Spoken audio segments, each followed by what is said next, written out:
ओम नमो भगवते वासुदेवाय नमः। जय श्री कृष्ण। आप सभी को कामिका एकादशी की हार्दिक शुभकामनाएं।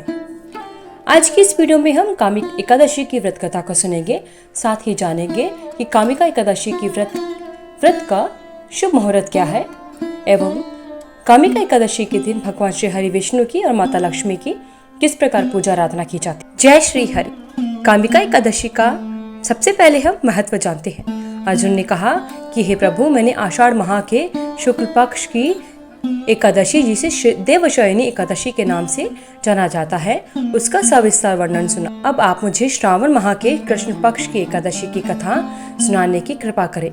इस एकादशी का क्या नाम है, इसकी क्या विधि है, इसमें किस देवता का पूजन होता है, इसका उपवास करने से मनुष्य को किस फल की प्राप्ति होती है। भगवान श्री कृष्ण कहने लगे कि हे श्रेष्ठ धनुर्धर, मैं श्रावण माह की पवित्र एकादशी की कथा सुनाता हूँ, ध्यान पूर्वक श्रवण करो। एक बार इस एकादशी की पावन कथा को भीष्म पितामह ने लोकहित के लिए नारद जी से कहा था। एक समय नारद जी ने कहा कि हे पितामह, आज मेरी श्रावण की कृष्ण पक्ष की एकादशी की कथा सुनने की इच्छा है, अतः आप इस एकादशी की व्रत कथा विधान सहित सुनाइए। नारद जी की इच्छा को सुन पितामह भीष्म ने कहा कि हे नारद जी, आपने बहुत सुंदर प्रस्ताव किया है, अब आप बहुत ध्यानपूर्वक इसका श्रवण कीजिए।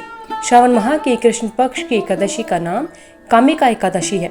इस एकादशी की कथा सुनने मात्र से ही वाजपेय यज्ञ के फल की प्राप्ति होती है। कामिका एकादशी के उपवास में शंख चक्र गदाधारी भगवान विष्णु का पूजन होता है। जो मनुष्य एकादशी को धूप दीप नैवेद्य आदि से भगवान विष्णु की पूजा करते हैं, उन्हें गंगा स्नान से के फल से भी उत्तम फल की प्राप्ति होती है। सूर्य ग्रहण और चंद्र ग्रहण में केदार और कुरुक्षेत्र में स्नान करने से जिस पुण्य की प्राप्ति होती है, वह पुण्य कामिका एकादशी के दिन भगवान विष्णु की पूजा करने से प्राप्त होती है। भगवान विष्णु की श्रावण माह में भक्तिपूर्वक पूजा करने का फल समुद्र और वन सहित पृथ्वी दान करने के फल से भी ज्यादा होता है। प्रतिपात में गंडकी नदी में स्नान करने से जो फल प्राप्त होता है, वह फल भगवान की पूजा करने से मिल जाता है। संसार में भगवान की पूजा का फल सबसे ज्यादा है, अतः भक्ति पूर्वक भगवान की पूजा ना बन सके तो श्रावण माह की कृष्ण पक्ष की एकादशी यानी कामिका एकादशी का उपवास करना चाहिए। आभूषणों से युक्त बछड़ा सहित गोदान करने से जो फल प्राप्त होता है, वह फल कामिका एकादशी के उपवास से मिल जाता है। जो उत्तम द्विज श्रावण माह के कृष्ण पक्ष की कामिका एकादशी का उपवास करते हैं तथा भगवान विष्णु का पूजन करते हैं, उनसे सभी देव नाग किन्नर पितृ आदि की पूजा हो जाती है। इसलिए पाप से डरने वाले व्यक्तियों को विधि विधान सहित इस उपवास को करना चाहिए। संसार सागर तथा पापों में फंसे हुए मनुष्य को इनसे मुक्ति के लिए कामिका एकादशी का व्रत करना चाहिए। कामिका एकादशी के उपवास से पाप नष्ट हो जाते हैं।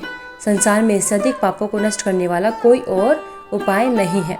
हे नारद जी, स्वयं भगवान ने अपने मुख से कहा है कि मनुष्य को अध्यात्म विद्या से जो फल प्राप्त होता है, उससे अधिक फल कामिका एकादशी का व्रत करने से मिल जाता है। इस उपवास के करने से मनुष्य को न यमराज के दर्शन होते हैं और न ही नरक के कष्ट भोगने पड़ते हैं, वह स्वर्ग का अधिकारी बन जाता है। जो मनुष्य इस दिन तुलसी दल से भक्ति पूर्वक भगवान विष्णु का पूजन करते हैं, वे इस संसार सागर में रहते हुए भी इस प्रकार अलग रहते हैं जिस प्रकार कमल पुष्प जल में रहता हुआ भी जल से अलग रहता है। तुलसी दल से भगवान श्री हरि का पूजन करने का फल 1 बार स्वर्ण और 4 बार चांदी के दान के फल के बराबर होता है। भगवान विष्णु रत्न मोती मणि आदि आभूषणों की अपेक्षा तुलसी दल से अधिक प्रसन्न होते हैं। जो मनुष्य प्रभु का तुलसी दल से पूजन करते हैं, उनके सभी पाप नष्ट हो जाते हैं। हे नारद जी, मैं भगवान की अति प्रिय श्री तुलसी जी को प्रणाम करता हूँ।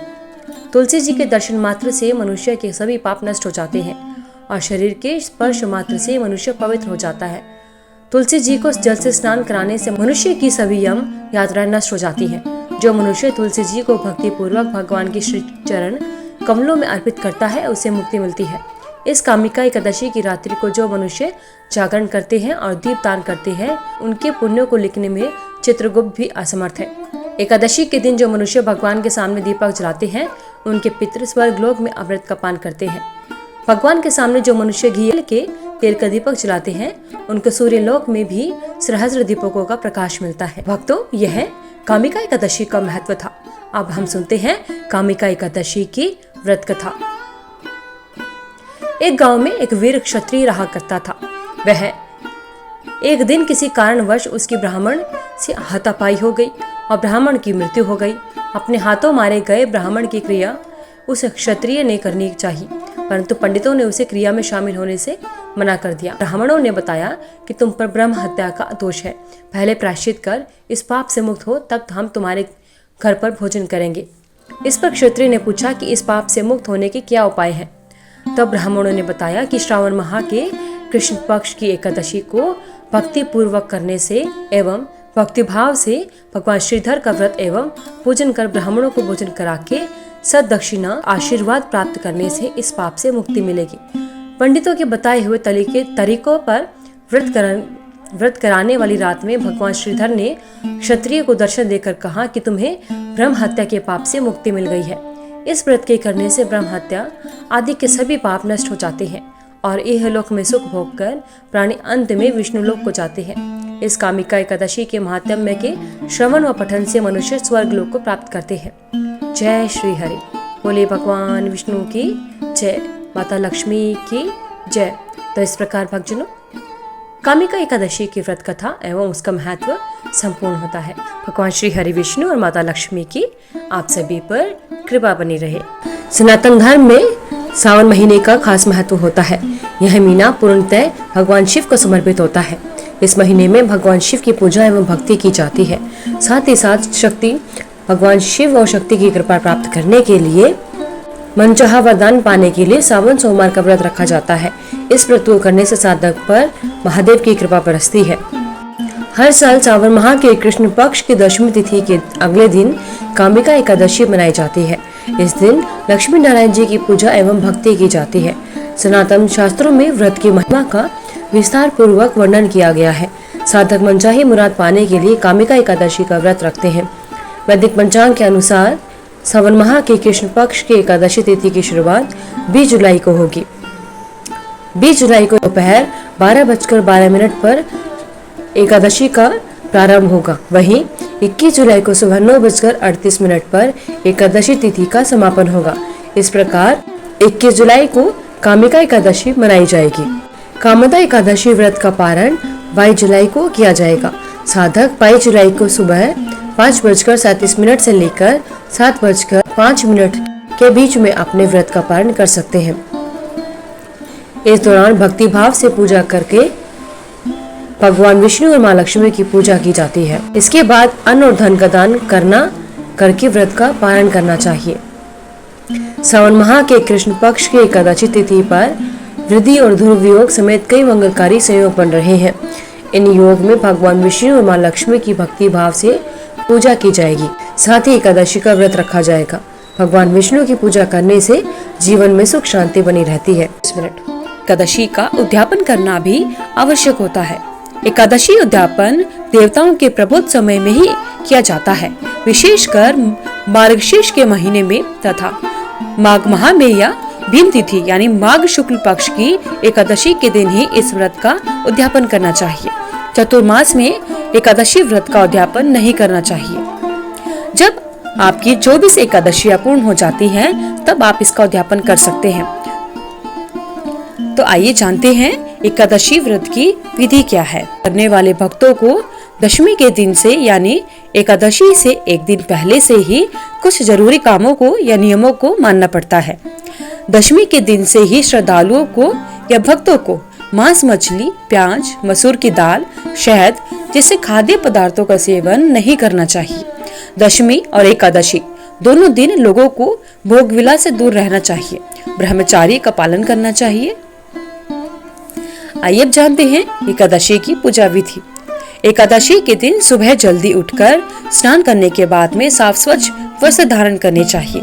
उसके बाद व्रत करने का संकल्प लेना चाहिए। घर के मंदिर में दीप प्रज्वलित करें। भगवान विष्णु का गंगा जल से अभिषेक करें। भगवान विष्णु के साथ साथ माता लक्ष्मी की भी अवश्य पूजा करनी चाहिए।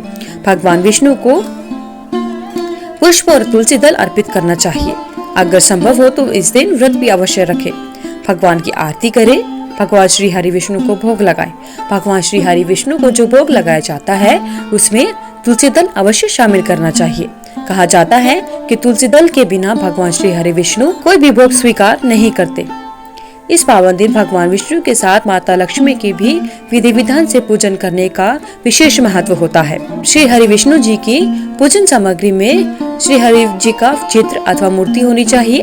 साथ ही पुष्प, पुष्पमाला, नारियल, सुपारी, अनार, आंवला, ये जो ऋतु फल होते हैं, धूप यानी मौसम के अनुसार जो फल मिलते हैं वह सभी फल, धूप, घी, पंचामृत बनाने के लिए कच्चा दूध, दही, घी, शहद और शक्कर चाहिए। धन्यवाद। अगर आपको इस वीडियो में दी हुई जानकारी अच्छी लगी तो वीडियो को लाइक करें, शेयर करें, चैनल को सब्सक्राइब करके बेल आइकन को जरूर प्रेस करें ताकि आगे आने वाली सभी वीडियोस की नोटिफिकेशन आप तक समय से पहुंचे।